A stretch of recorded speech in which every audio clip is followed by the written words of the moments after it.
بسم اللہ الرحمن الرحیم۔ ہمارے اسلامک انفارمیشن چینل کے حاضرین السلام علیکم۔ آج کی اپنی اس ویڈیو میں آپ کو بتاؤں گی حضرت امام حسین علیہ السلام کے شعر ابو الحارث کا آپ علیہ السلام کے ساتھ پیار۔ امام حسین علیہ السلام نے ایک چھوٹا سا شعر رکھا ہوا تھا جس کا نام ابو الحارث تھا۔ اس کو مولا سے بہت پیار تھا، چونکہ حضرت امام حسین علیہ السلام کا گھر مسجد کے ساتھ ہی تھا۔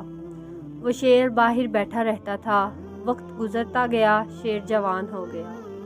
کچھ صحابیوں کو مسجد میں آنے جانے میں تکلیف محسوس ہوئی تو انہوں نے منصوبہ بنایا کہ اس شعر کو مدینے میں نہیں رہنے دیں گے۔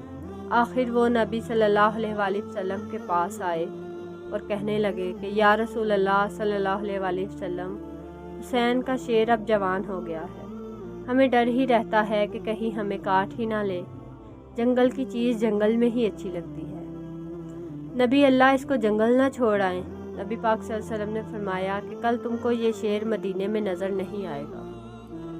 شام کو نبی پاک امام حسین علیہ السلام کے پاس آئے، پیار کیا اور فرمایا بیٹا حسین، تمہارا شعر تو جوان ہو گیا ہے۔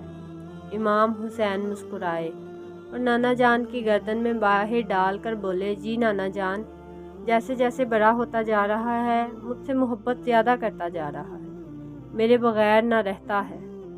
نبی پاک صلی اللہ علیہ وسلم نے فرمایا، حسین، آپ کے نانا کے صحابی ڈرتے ہیں اس سے، وہ نماز کے لیے آتے ہیں، ان کو ڈر ہے یہ ان کو کوئی نقصان نہ پہنچائے، بیٹا اسے آزاد نہ کر دیں۔ یہ کہنا تھا کہ اتنے بڑے بڑے آنسو امام حسین علیہ السلام کے رخسار پر آئے، مگر مسکرا کر فرمایا، نانا جان، آج کا دن نکال لیں، کل ابو الحارث آپ کو نظر نہیں آئے گا۔ نبی پاک صلی اللہ علیہ وآلہ وسلم نے فرمایا، بیٹا حسین، آج کے دن تم کیا کرو گے؟ امام علیہ السلام روئے اور فرمانے لگے، نانا جان دیکھیں، باہر شام ہو گئی ہے اور یہ وقت کسی کو گھر سے باہر نکالنے کا نہیں ہے۔ نبی پاک صلی اللہ علیہ وآلہ وسلم نے مولا حسین کو سینے سے لگا لیا۔ جب حضرت حسین تہجد کے وقت شیر کو خوراک دینے آئے تو ابو الحارث نے کہا، مولا آج اتنی جلدی احسان؟ امام حسین نے ساری بات ابو الحارث کو بتائی۔ ابو الحارث نے کہا، ٹھیک ہے مولا، میں جاتا ہوں، پر ایک شرط ہے، پھر ایک دفعہ ملاقات ضرور ہوگی۔ امام حسین علیہ السلام مسکرائے اور فرمایا کہ تاریخ یاد کر لو، 61 ہجری 10 محرم میدان کربلا کے ٹیلے کے پاس سے تمہیں ایک آواز آئے گی، بس اس آواز پر چلے آنا، مجھ سے تمہاری ملاقات ہو جائے گی۔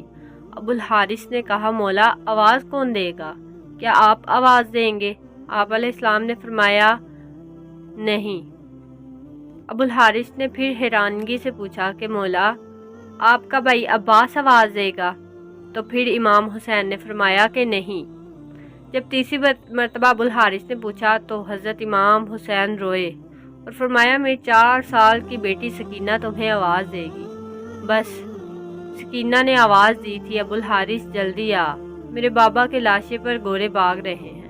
جب ابو الحارث پہنچا تو حضرت امام حسین کی لاش 7 حصوں میں تقسیم ہو چکی تھی۔